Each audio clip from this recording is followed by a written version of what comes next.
What's up, Zeros? It's your hero, some Zeros hero, and today I'm going to be telling y'all straight up whether or not this game is the move or not. Now, right off the bat, I'm going to have to use legalized footage. Footage, only because thanks to legal reasons, I can't use the footage that I actually recorded for some reason without being penalized, but that won't hold us back too much. With that out of the way, I just got My Hero Academia 1 Justice 2 literally yesterday, and I'm going to be honest, I was extremely skeptical about dropping $60 on it. Bandai Namco and Spike kind of have a reputation of botching big projects or turning them into cash cows. Not to mention anime arena fighters lately have been extremely, well, to put it bluntly, kind of bland. But is this game any different? I sit here with an opinion I'd like to share with you guys today.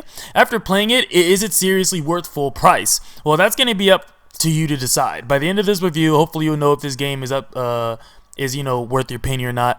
Thanks to the contents that are going to be reviewed in this game, I would like to put a spoiler warning, not just for those who wants to experience all the game has to offer firsthand, but also just in case anyone who is still unfamiliar with the anime but would like to familiarize themselves with it in the future, because there are some things in this game that kind of dives, further down the line into everything My Hero Academia. That includes the main storyline that has yet to be televised. Without further delay, let's go ahead and review My Hero Academia 1 Justice 2. Alright, let's begin with the story. Now, knowing this genre quite a bit, like the back of my black ass hand, I didn't begin this game expecting it to have a good story. No better than that of Dragon Ball Z fighters, text box after text box, clone fight after clone fight, just some boring run-of-the-mill crap. I was genuinely pleased when I saw the amount of love and dramatization placed onto the story.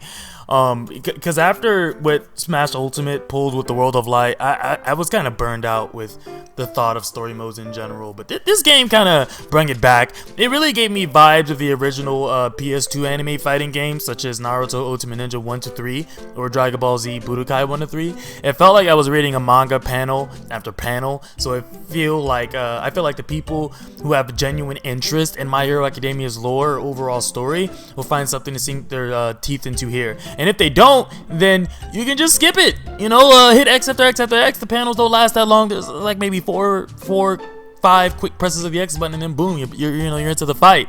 It's very quick and to the point, and that's another thing that I really appreciate. Don't expect cutscenes. There are literally none of those at all. I don't know if that's a deal breaker for any of you. Some people are going to argue that there are cutscenes because of occasionally the lights might dim and the manga panel will be barely, just take my word for it. There are no real cutscenes in this game. Anybody who tells you otherwise, they're just hyping it and fluffing it. Don't let them lie to you. But no one really plays a fighting game for the stories anyway, so it really shouldn't hit that close to home for you. So, the story is laid out from a chapter 1 up to however long it takes to finish, going from box to box until you ultimately beat the last one. There's a main story and a sub-story in some of the missions. Most of the time, the sub-stories are just videos, extra content so you can get to know, a character, what the other character might be doing at the time. But there are also conditions that have to be met, and if you meet those conditions, like finish with 50% more health or end it with a plus ultra attack, something like that, you might get extra benefits and unlockables from that. You probably won't be visiting story mode too often, if at all, after the first playthrough.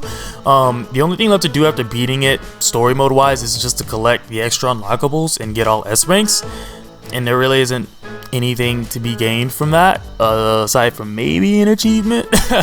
Yeah, but for you completionists out there, that's an option. The main purpose of story mode overall is just to complete the hero side for one character and the villain side for the other character. I would like to add that the music was surprisingly not garbage. While not OG Sonic game tier level music, I was shocked that it wasn't complete dog shit like Pokemon Sword and Shield. Dude, don't at me. Those bagpipes are fucking ear rape. I don't care what anyone says. Pokemon Sword and Shield is a garbage fire when it comes to soundtrack, and it barely passes for gameplay. But we're not talking about Sword and Shield. Overall, decent story, not a pain to sit through, easy enough to complete, and great for warming up your hands as you learn the ins and outs of the game. Very decent story for a fighting game.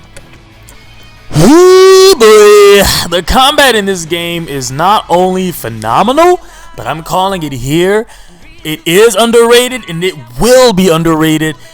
I looked at some other reviews before making my own, and my goodness, why did no one actually talk about how amazing and in-depth this is? Like, the last time there was a gem of gameplay this underrated, it was Sonic Riders 1. This is ridiculous. Okay, while the roster is small by fighting game standards, housing only like 40 or so characters with more to come as DLC of course, the developers did an amazing, and I mean an amazing job of making every single character feel different and unique. Every character has a different playstyle to them, different button strings for combos, and the preferred method to victory, adding to the personality of your preferred pick. You can really feel where most of the attention to detail went, and it's right here in the combat. It's quick paced, it's fast, and more so it's easy to pick up but hard to master.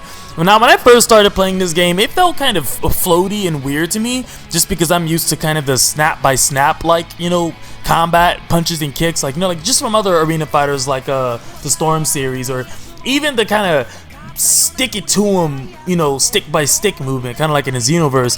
But this one, it generally literally feels like you're playing in anime, like a cartoon, and it won't take you more than 2 or 3 fights to kind of really get used to it. But yeah, you know, anyone can just button mash eventually, you know, to kind of, you know, get their victory. But no different than Dragon Ball FighterZ, you know, how they start out their beginners with just button mashing one button. You're gonna want to take those training wheels off and enable manual combos to really get to know what your character can do at their best days.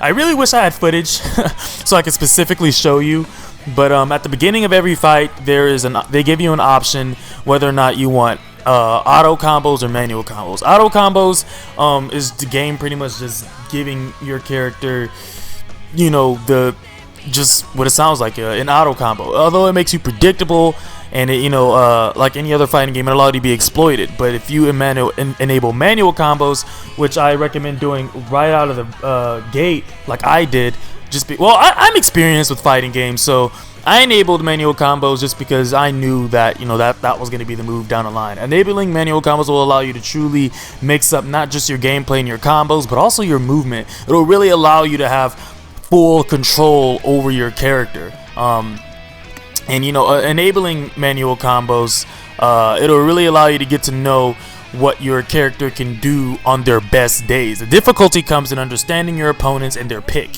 as it's because all the characters are so unique. You're always going to be on your toes on what to look out for and which characters are threatening the most at close, medium, and far range. Now, this doesn't apply to everyone. Like there are 2 Dekus in the game. Spoilers. Probably should have said that first. There are 2 Dekus in the game. One uses shoot style, and the other is kind of like your general close combat. And you won't really know which Deku you're fighting until they throw the first punch, like, oh, I'm fighting this Deku. But, you know, other than that, you know, it's pretty, you're gonna want to get to know every character in the roster, not just so you can play them, but also so you know how to play against them. Some characters are better at close, medium, and far range, for example. There is wall fighting in this game, really similar to the late Storm series. It kind of comes out of nowhere sometimes, and at times it can really ruin the flow, especially if you're in the middle of a combo. But it's a great way to wake yourself and your opponent up and try to pound each other back to the ground or even through the floor. The environments are all destructive, really adding to the spectacle of literally playing in a manga as your favorite heroes. Assists are handled really, really well in this game. They don't feel obnoxious, and you generally always have time to react to them. Just like in the Naruto Storm series, if you attack an assisting character, you can cancel them out before they have a chance to intervene. The bar fills up at a moderate rate and isn't available at the start of the match, giving the 2 players time to feel each other out.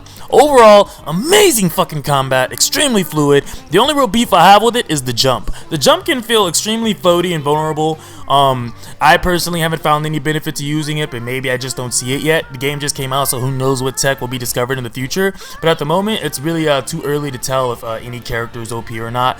Honestly, everyone feels pretty balanced, like literally. What's really going to decide the match is not just the character you're playing as or playing against, but really the knowledge of, every character and their abilities, the knowledge that you have of your own character and their abilities. The game just does a really good job of inserting you and the foot soles of the character that you're choosing to play. As a Bakugo main myself, it doesn't matter who you're playing, I'm going to blow you the fuck up. Nah, but I'll likely make a tier list in the future though. Yeah, it's not bad. It's not great, but it's definitely not bad. It's definitely nowhere near as bad as it could be, especially for an anime arena fighter. To be honest, when it's good, it's really good. Sorry, I had to burp. Like sitting next to a homie on the couch good. For those of you looking to buy this game, get the PS4 version. The Switch will frustrate you to no end. Not only do you have to pay for it, but Nintendo servers are extremely laggy, especially when it comes to fighting games. Never, ever, ever the move. The PS4 version, however, it hits the G spot for sure. Even when lagging, the delay isn't so bad that it's unplayable. While still frustrating, you could definitely get used to it. Hopefully they'll implement a feature in the future that allows us to play with people only in our own region, as because of the game's recent release, it's kind of an open ocean, so you'll either get someone next to you or someone on the other side of the world. It's just the dice roll we early buyers gotta deal with. But there is news that more is coming to the game. And there's a point system similar to the BP in the Storm series, where if you win, you get points, and if you lose, well, I'm not sure. I haven't lost yet. But I hear the more you play, the more points you get, essentially. So there's no downside to losing. I'm pretty sure when you lose, you just don't get anything, and you don't lose anything either. But that can also make it kind of hard to gauge everyone's skill. I'm not opposed to it though. I play online for the thrill and the rush. Whether I'm the underdog or the top of the leaderboard doesn't really matter much to me.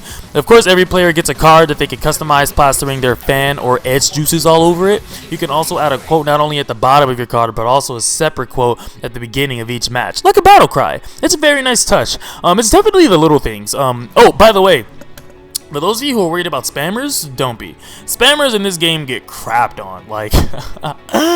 I love fighting me a spammer. The game hands you more than enough mechanics to deal with it. Some characters are better at handling it than others, of course. But overall, great online mode that's surely to only get better. It's worth the play. Alright, I'm just going to botch these next modes together because it's pretty much just extra content for you when you're not playing story mode or when you're not playing online mode. So, yeah, when you're not grinding for story mode accessories or pounding cheeks online, what else is there to do? Well, there's mission mode, free battle, arcade, and of course, training mode, which I will cover in a second, customize, and gallery.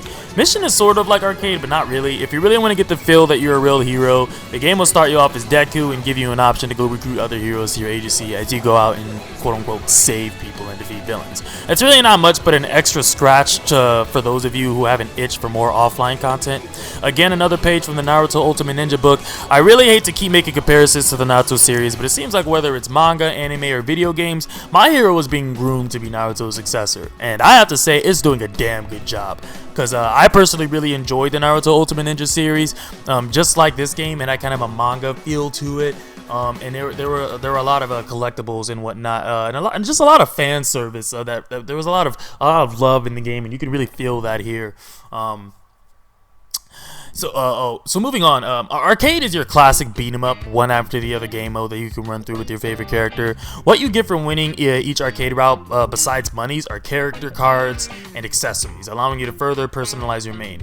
Gallery, game developers really care about a game and its longevity when they add a gallery. I don't care what generation it is. If you open a damn game and it has a gallery in it, then you're like, okay, this game is gonna be here for a minute. Cause this really took me back to the early 2000s, back when they fucking cared, because plenty of fan services to be found here in the gallery. You got artwork and figures and you got like beginning sketches and stuff. So maybe if you want to learn how to draw a character, like, dude, this gallery, there's a gallery. I almost want to cry. Enough said. I wasn't the biggest My Hero fan going in, but my god, did this game alone win me over, causing me to not only rewatch the anime from the beginning, but also invest in merch. The fan service in this game is just top tier, and if this is what the My Hero franchise is bringing to the table in an era where video game devs don't give a shit about our satisfaction but only our money, then this is definitely a franchise that I'm more than happy to rep. Collectibles. When you get to customize in the collections, you can go to shop, you can dress up your characters, and you can even further personalize your main. Not only can you dress them up with different accessories, but you can change their clothes and whatnot too. Like this, oh my god, they care. Oh, I wish I could show you guys the footage that I recorded, because my Bakugo has the sauce. I do stream on Twitch though, and this is probably gonna be my flagship game. I'm gonna drop the link in the description below and at the end of the video, so you guys can head over and watch me blow niggas up as Bakugo and whatnot. Yes, I did say nigga. I am a nigga, so chill out, nigga. Like, I'm black. Trust me. Under this mask, there are big lips and a fat nose, but you know, mama made me sexy. Moving on. Training mode. Last but not least, the training mode. I saved it for last for a reason, because it's just that training mode, and that's pretty much what you look for in a training mode. Energy bar, support bar, computer level, ranging from mega threat to punching bag. The nice touch I really appreciate is the fact that training mode is 2 players, so you can practice with a friend or just warm up before throwing down. The one gripe I have with the training mode is that the health bar is infinite, so there's no real way to see how much damage you can rack, as it'll reset if there's even a frame of rest. And if you're coming from Fighter Z and you're used to running battle simulators up to death, you won't get that here.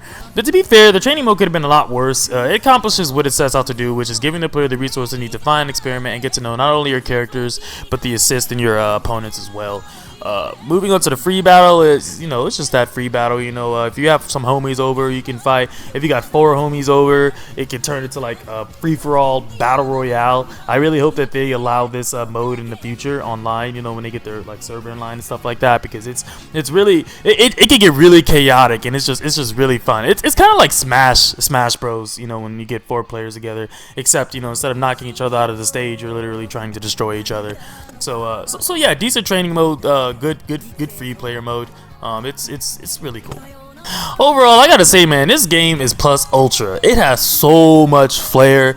This game is literally dripping sauce from the fucking menu the second you open the damn game, dude. There is so much drip.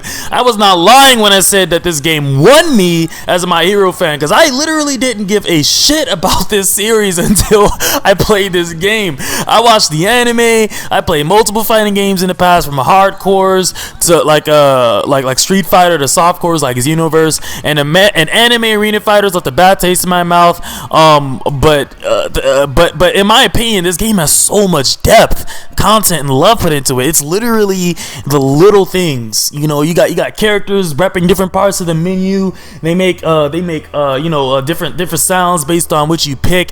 During the fights, they're exchanging voice lines. I forgot to mention, you can also edit the voice lines that your characters not only use, but edit the voice lines that your characters use versus other certain characters. Oh, the voice actors, they do a damn good job. Like they're just so much. Oh, I'm overloaded. It's just the little things. I haven't played a game that was brimming so much love in such a long time, and people were bragging about yes, there is love in Dragon Ball FighterZ, but not this level, not this is ridiculous. This is absolutely, look, My Hero fans, you guys will see what I'm talking about, and non-My Hero fans, I used to be one of you before I played this game. Oh my god, you'll feel the energy. It'll basically persuade you to be a fan when you see the amount of love in this game. Like, I dare say that this is the best anime arena fighter we've gotten since Dragon Ball Z Budokai Tenkaichi 3. No cap. People who pick the game up and spend their entire lives on auto combo won't get it. People who pick the game up and just expect to press one button and win, or who can't block, or really just won't take the time to learn the game, they definitely won't get it. But those of you who actually give this game a chance and dive into it, who put in a little effort to try to learn what you're dealing with, you'll see what I'm talking about. And it's not like Sonic Riders, where the game just kind of throws you in and expects you to kind of you know, pick it up, press on the buttons, and figure out what you're doing. There are tutorials. It's just, if you're like me, you're the type to just throw the manual and just kind of be hands-on. But there is a manual for those of you who really want to figure things out. Every fight feels different. Every character has a different niche and the way to win the battle, and it's always going to be a spectacle. The fights never get boring. This game feels like it was ripped straight out of a colored manga, and whether I'm winning or losing, I'm literally having a blast. Get it? Because I'm a Kachan player. No, don't get it. Alright, so let's go ahead and get to the verdict. Is the game worth $60 by early 2000 standards? Hell no. But considering the half-baked shit we've been getting since 2018, I'll smack every cent on top of it, maybe even a tip. This game is clearly here to stay. The developers spewed their love juices all over it, and I'm gonna stand by it. I give this Arena Fighter 9 out of 10. What's up, Zeros? It's your Zero-Sum Zeros hero, and the review is now over. Hopefully after my review, you guys kind of got a better idea of what you can expect from this game. It's been a really long time since I've actually decided to want to review any game at all, because all the games have kind of been following the same standard, and it's been a really long time, like I said in the video, since we got a AAA game that actually felt AAA. You can really feel the effort and love put into it, into this game. And so if you're the kind of person who's into arena fighters, it's highly likely you're going to be satisfied with this game, whether you're a My Hero fan or not. You know, the depth in the fighting system is just great. And if you are a My Hero fan, then all the fan service and love and in-depth, you know, just all the things put into it for fans to enjoy. You know, it's just a really good game. This game literally turned me into a fan, like I said.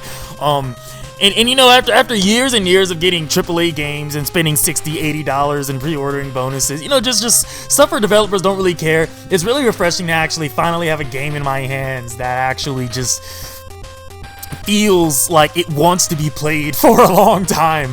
So, you know, that's pretty good. If you're into, you know, guides, movie reviews, how-tos, there's a combo video that I'm making for Terry on Super Smash Bros. Ultimate that I'm going to be uploading probably in a few days, most likely tomorrow or day after, I don't really know. You know, YouTube is definitely the place for that, so go ahead and hit that subscribe button if you want to see more content from me. If you want to just watch me play games and pretty much just enjoy myself whenever I have the free time, then that's where you're going to want to head over to Twitch. The link is going to be in the description below, don't worry about that. I mentioned Pokemon here and there. I am a Pokemon trainer. I do sell Pokemon. I'm a Jenner and also know Jenners. So if you're interested in Pokemon, hard to obtain Pokemon like Zoroark, Marshadow, all those Pokemon and Pokemon Sword and Shield, or even a 3DS, the Discord link to my Pokemon shop is also in the description below. And as far as the link goes to my Smash Court, I do have a Smash server. It's pretty big. That's also in the description below as well. There you can reach out to me. Maybe we can play a couple matches together. Overall, as far as My Heroes go, if you are still undecided after this review, I highly recommend you look out for other reviews. Go get to know the game more if you're unsure. $60 is a lot of money. It's really early. So if you are really kind of on edge, teetering, you know, still don't know whether or not you want to buy the game, I highly recommend that you do a little bit more research. But yeah, thank you guys so much for watching. I'm homeless. This is literally not my house. I'm gonna be getting kicked out in a few days. I'm laughing, but my life is a mess. If you want to make sure that I'll still be able to make content or just come at you guys live like this, my PayPal and my CashApp is in the description below. I do give shoutouts and I do give free shit like gift cards and stuff to people who donate to me. Yeah, but go ahead and drop a comment below. Go ahead and leave a discussion if you have the game already, and just tell me your overall thoughts on it. Also, if you drop a comment, ask for my PSN. I'll likely give it to you. I need more people to play with. Anyways, thank you guys so much for watching. Some Zeros Hero out. Peace.